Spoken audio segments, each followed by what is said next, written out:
Hi, I'm Mark Walker. I'm the editorial director for the Fintech Times. Today we're going to be chatting with Andrei. First time we've been face to face for quite a while, so really good to have you with us. Perhaps you just give us a quick introduction and your role within 3s.money. I'm one of the two founders and the finance director, CFO of 3s.money, which is a bank challenger specifically focused on international trade and issues that present themselves to medium-sized companies that are active in international B2B space. Interesting, okay. I like the way that you use the word bank challenger there. That's probably a small nod to a friend of mine as well, David Parker, that gets very upset about certain terminology being used. Since you mentioned him, David actually sits on our board. Okay. So he did obviously contribute to all sorts of thinking that we do at the board level. Yeah, within there. Okay, so thinking a little bit about, obviously, the last couple of years have been quite a tumultuous sort of time. What was sort of the state of play and the way that 3s.money was sort of set up at the start of sort of 2020 before we heard of pandemics and that sort of stuff? What was your sort of main thrust and where you were sort of like trying to go? We were lucky and then I think unlucky at the same time, and then turned out lucky again. I'll explain. We launched our funding round, the previous one, in February 2020. Right, okay. And it was going just great. It was here at Rise. We had nice crowd in the hall. Everybody was smiling, and then I would remember that day, I think, till the end of me. It was March 15, when 1 week before they officially announced the lockdown, and the field was like a neutron bomb going off in the city of London. Everything stopped. I'm a banker of 20 years. It's probably the first time in my career I've seen people pulling out money after actually making a commitment in writing. Wow, yeah. It was very strange times, wasn't it? It was as if just, some weapon went off and it was just absolutely dead quiet. Yeah. And it was that sense of stillness and fear and impeding something. So we really had to fight for the round. Yeah, I was going to say, obviously you were in that very much accelerated growth phase, and all of the sort of the investors were keen to get involved. Suddenly everything got arrested, and like emotion, a frozen picture on the TV. It's like Sky Sports Channel going. Yeah. It's kind of interesting. Obviously, as a co-founder, I guess that hits you kind of hard as well, because it's your business, it's your baby effectively. So. Well, for a couple of weeks we didn't know what to do or what to expect, I think, and we said, okay, we may as well just move along. If other people don't want to dance, we'll waltz. And then we realized that nothing actually is happening. Actually, quite to the contrary. Because everybody so abruptly shut down, and 3s.money by definition is a digital platform. It was very easy for us to move people, to equip them to work from home. We work from 4 international locations, so there was a huge benefit to us that the largest office outside of the UK is in Riga, Latvia. They chugged along, so we had a fallback position. Suppliers worked, we were still able to deliver new laptops and so on and so forth. And we realized, hey, you know what, it's actually going. Everybody's shut down. Where do we get a bank account right now?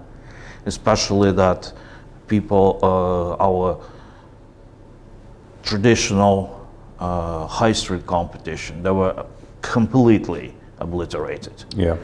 A few digital banks were in a state of disarray, particularly those that were too exposed to hospitality and international travel. They were nuked as well.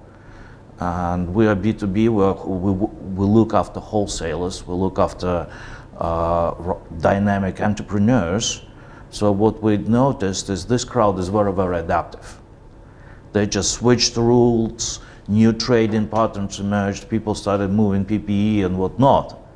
So we actually experienced an explosive growth in the middle of, well, I wouldn't call it chaos, but sort of arrested, frozen reality outside. Clearly, a lot of effort went into support our team. Yeah. Because people were, like everybody else, disoriented. There was a sense of fear, there was a sense of frustration. So we put a lot of things that there would be weekly Zoom calls, there will be meetings, phone calls going on, and sort of the partners, the founders put themselves to the front saying, look, we consciously didn't put anyone on furlough. We didn't fire anybody. In fact, we started hiring people and picked up a couple of really good, talented young individuals that got caught into that mess. Because some of the institutions in the city, I don't think they behaved nicely. Because furlough scheme, for example, was available, I understand, only to people with certain length of employment. Yep. So a lot of fresh hires were just fired on the spot. Yeah, it was very difficult for a lot of period. I think there was like you say, there was effectively, as you've mentioned, modern digital banks actually found that everything supported their continual growth, whereas a lot of the traditional high street banks and everyone else, they were kind of left floundering because they didn't have any of the digital capabilities, and also they had a lot of staffing issues and various other things which furlough could be applied to or couldn't be applied to in that sort of respect. So they had a real danger on their hands. They're obviously much, with no disrespect to 3s.money, much larger organisations as well. So they actually had a lot more things to have to process with, whereas a much smaller, agile entity like yourselves was able to sort of react to it much quicker and do what needed to be done. Absolutely, and I think the government played the role as well, because a lot of high street banks were, I suspect, explicitly told, look, prioritize COVID loans, prioritize this and that, prioritize government emergency programs and things like that. Yeah. So then helping mid-market businesses were at the bottom of their priority. Yeah, we did a lot of work at the beginning of sort of March and April, talking about the coronavirus business interruption loan scheme, the SIBLs, and then the bounce back loan schemes, which another different variety.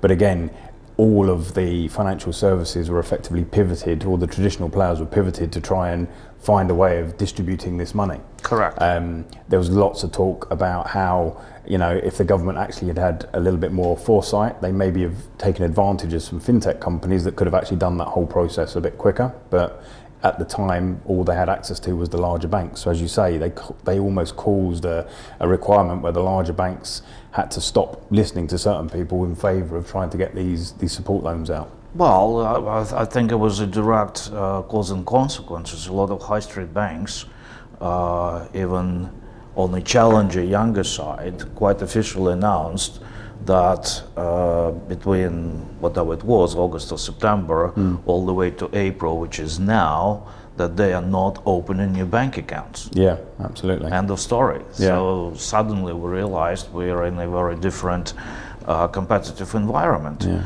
Likewise, if you look 2 years back, there are hundreds of EMIs in the UK, and more announced, because yes, it's fintech, but the barriers of entry are not that high.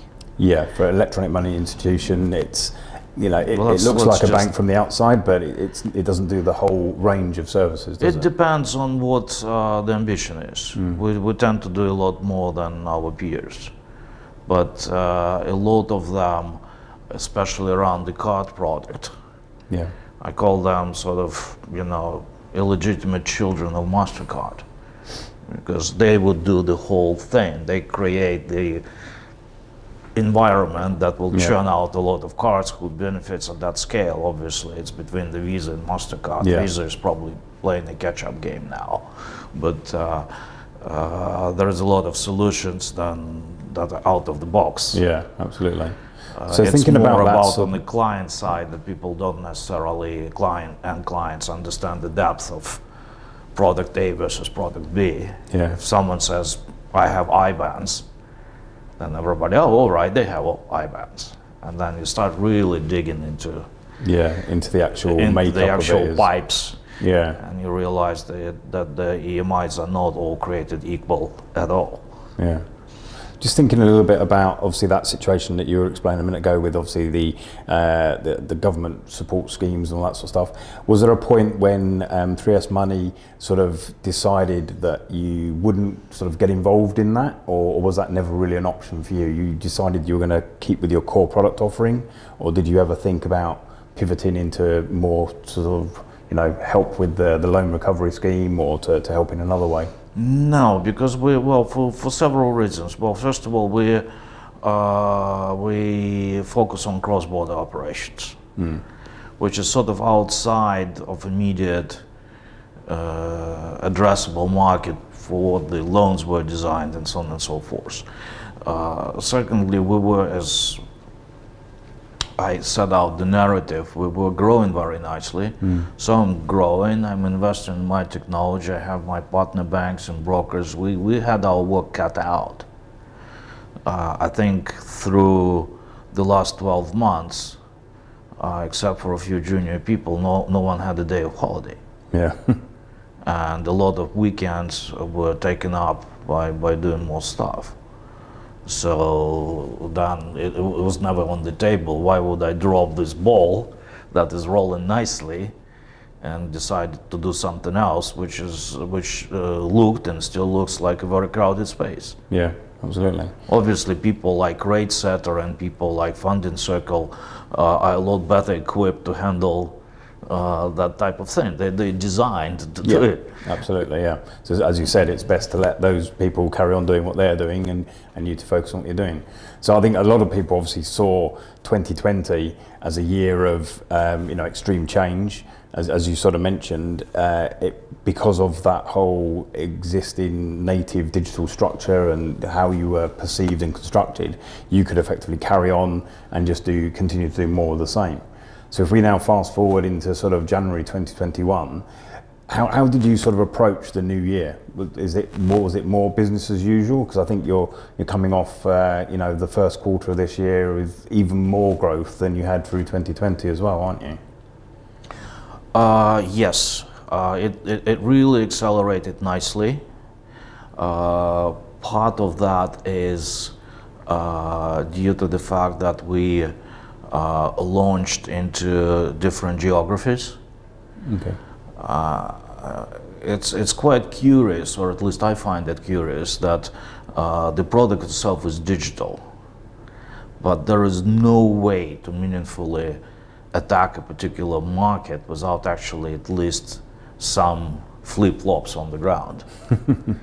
It just doesn't work otherwise. The human nature is such, and this is very much goes to DNA of 3s.money, because we tell our clients, you get a personal customer manager, you get a response quicker, we don't have chatbots and all that stuff. And it actually pays off.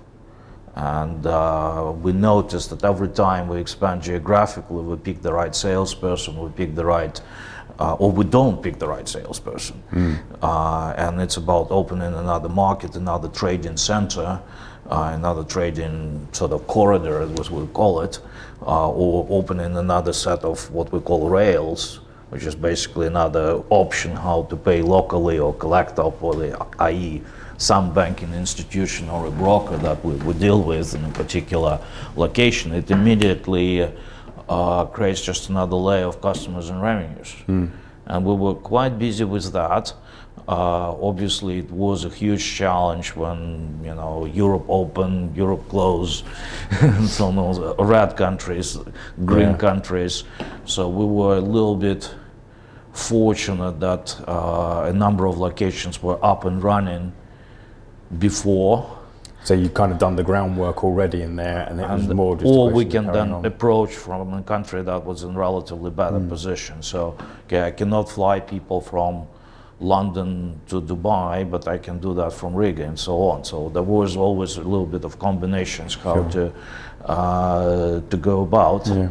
I think the main setback that kind of, because of COVID, I think got the second memory, and it's fading very, very fast, is the disappointment by the financial community that there is nothing for the financial community in the Brexit deal.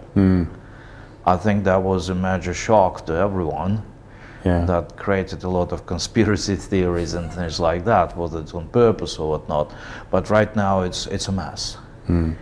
Europeans are thinking that they're gaining that way. On the other hand, there is a regulatory wall that is no one is in a hurry to fill. So It's obviously with passporting, etc. and well, stuff like that is passporting fell away area. on January 1st, but there is nothing that replaced it. Think about it, because people don't necessarily ponder that question, that a lot of especially smaller countries, in my opinion, on the continent ended up in a worse situation. Because yeah, it was a gamble that paid off for Amsterdam, as we're reading, for Dublin, less so for Frankfurt, although they were probably more hopeful, or for Paris. But think of all the other, 23 regulators outside of these main markets. Well, before that, if I do something, I'm regulated here in London. And passporting allowed the continuous chain of responsibility. So if I do something naughty in Greece, they wouldn't complain to me. They would write a letter to the FCA and say, look, this is your boy, sort it out. Absolutely, yeah. Do they have a basis of doing it now? No. No, there is no way to do that. I mean, some would argue that there still was, I don't want to raise the whole Wirecard situation, but there was also, even when we did have passporting in some form of cooperation, there was still not a seamless communication between regulators throughout Europe. Well, still it worked. There was a regime for that. There was at least a procedure. A to procedure, follow. correct. So then they always can go to the root and who's regulating who, and bad behavior can be stopped. Yeah. Now it's chaos, and in certain places we've seen people saying, "Oh, we'll shut down SEPA for UK customers," or something like that. And we're speechless, because what SEPA has to do with EU. It's a payment network for euros. Yes. And UK, as a matter of fact, is still a member. Yeah. So there's a lot of really odd interpretations, a lot of sort of gray zones that were purposefully or unpurposefully created. Yeah. And how do you operate that? It's very interesting to see how it will be resolved. It's kind of interesting. A lot of people have been saying, obviously, there's one great way to hide bad news is to release it and have it happen when something more bad is happening. And obviously the pandemic was what was on everybody's mind. Brexit as a whole thing kind of happened during that period, and very few people really paid attention to what was going on. It obviously was cited within the recent Khalifa review and various other sort of reviews that have come out that something needs to be done about it, but we kind of feel like we've lost it now, and now we have to build it back, rather than if we tried to organise something before we left. Well, I think what gives rise to a lot of conspiracy theories is everybody looks at the language, looked back then at the language of the trade agreement, found very nothing other than an inspirational statement on the financial services. There is less than a paragraph, and everybody went, okay, what's the plan? And to this day, I don't think anybody knows what the plan is. There is some very vague language about building a new regime of equivalence, which they were supposed to put out a framework by March. I don't think that happened actually, or at least in any meaningful way. Yeah. And what's the time frame? Because our customers are being served right now. People need to move money and so on and so forth. And there is still that language about that at some point UK companies would be allowed back into continental, say, asset management business. What does it mean? Or that notion when they started arguing about settling derivatives, and there was a hilarious exchange that someone privately shared with me, that the basic notion was that Brussels wanted all the euro-denominated derivatives to settle in Europe. Therefore, we said, look, then we want sterling to settle in London, which makes sense. But then someone stands up and says, okay, what about pound to euro derivative? And nonsense like that. I think it's a political football where the people, sadly, that take decisions are not necessarily thinking through the actual implications. Because the biggest gainer is not actually Amsterdam; it's New York. Yeah. So these people just delivered it to somebody else. And what sort of decisions and conversations do you therefore have to have as obviously a company that's trying to serve customers across Europe? Obviously you're kind of in a limbo at the moment, and obviously not quite sure how things should be done. We're a little bit in a limbo. We obviously have Plan B and Plan C, which I'm not going to disclose. But it could have been a lot easier. Could have been a lot easier. It could have been allowed to have a transitory period, or at least match into regulatory capacity on the continent. I think the guys in Europe were so convinced that this is a win-win for them. And the other, probably 50% were thinking it's a win-win. The other 50% were thinking, oh, that would be a hard Brexit, so why bother anyway? Yeah, what's the point? We're going to have to come up with Plan C or whatever it is anyway. So when the agreement came through, then I think majority of regulators in Europe are not prepared. So there is a lot of applications flying around. Teams are overworked everywhere in Europe. Yeah. No matter where you go. A lot of them were having sort of that headline idea that, we will have a priority line for Brexit people, we will take UK Fintech. My experience is, or our collective experience in 3s.money is none of the regulators actually, or at least a good share that we dealt with directly or indirectly, have actually any understanding of fintech, or at least the variety of local homegrown stuff. They have very little understanding what it means to be in the cloud and what the sort of security and technology of that. They almost as if feel more comfortable if you have a physical Swift machine in the basement. And they still operate out of that logic, which creates then another layer of unnecessary complexity and delay, and they will get there eventually. That's the future anyway.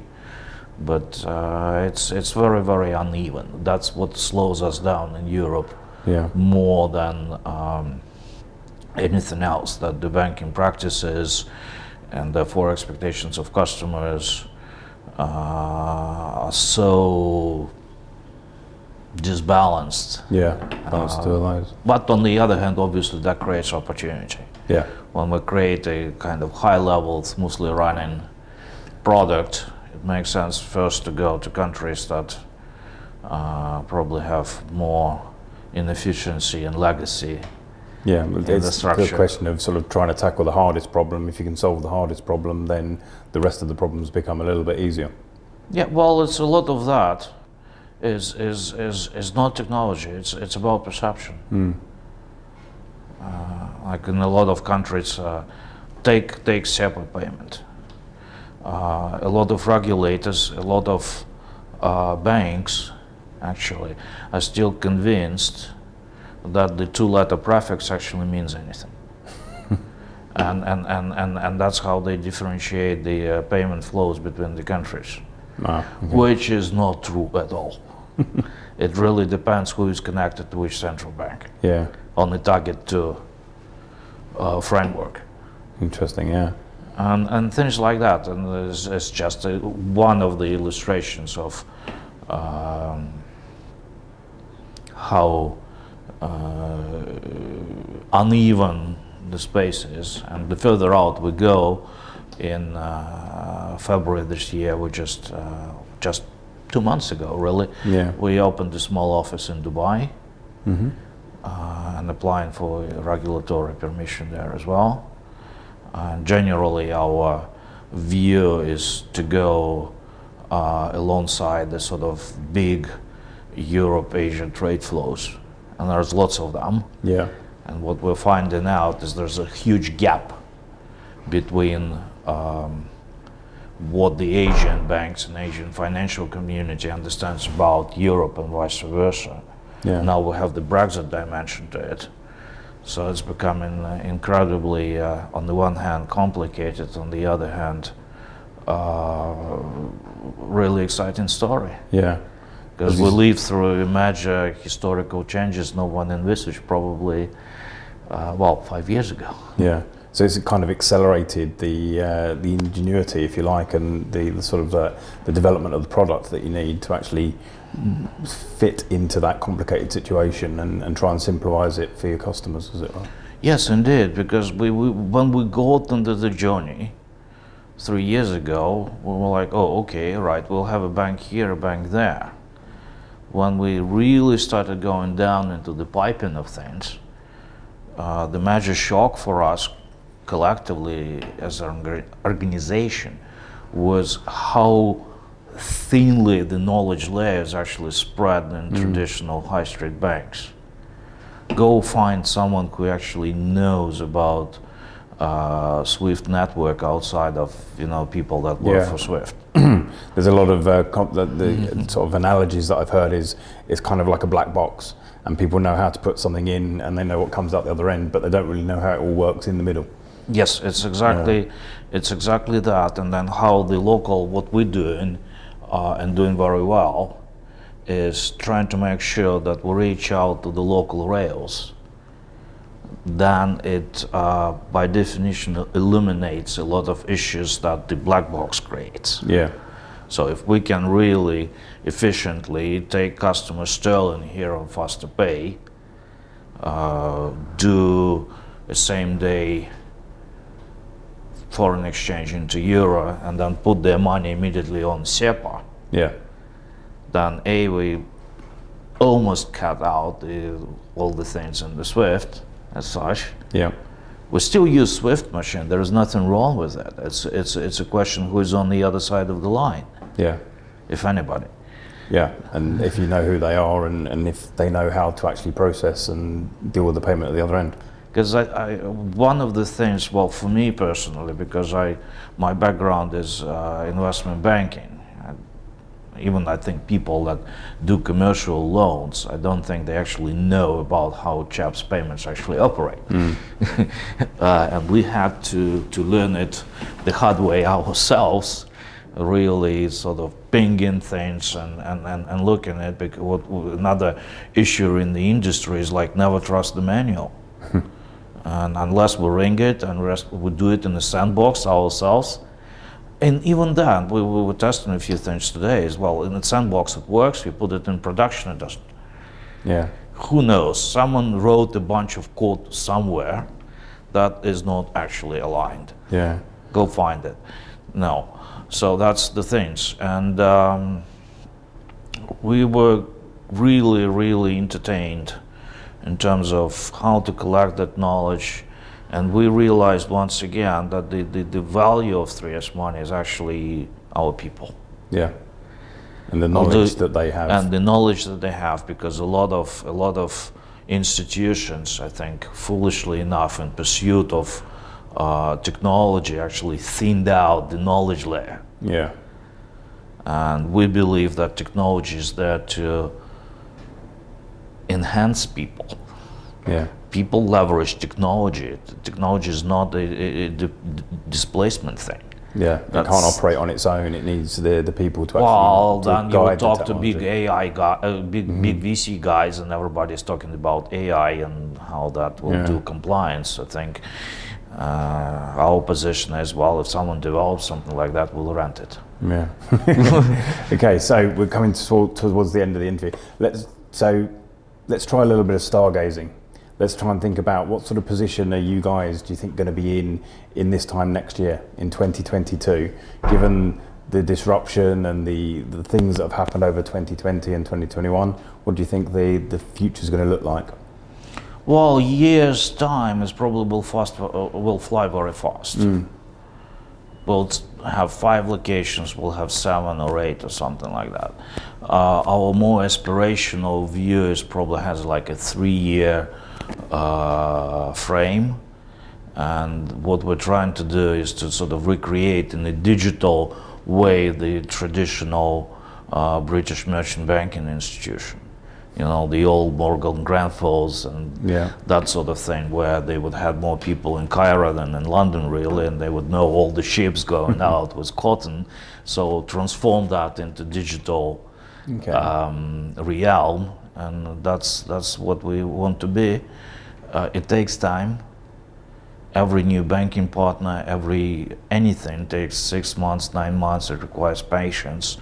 So we're thinking it's 3 to 5 years, really. Yeah, to get to that point. It's not a matter of money, it's more a matter of people and how Just having people to accumulate, and we don't lose control, and we don't lose the good spirits, and people smiling and laughing and still being hard work sort of combination. That's important. Okay, fantastic. Well, thank you so much for joining us today and talking to us with the lovely weather on our back rise here in Rise. So thank you very much for your time, Andrei. Thank you.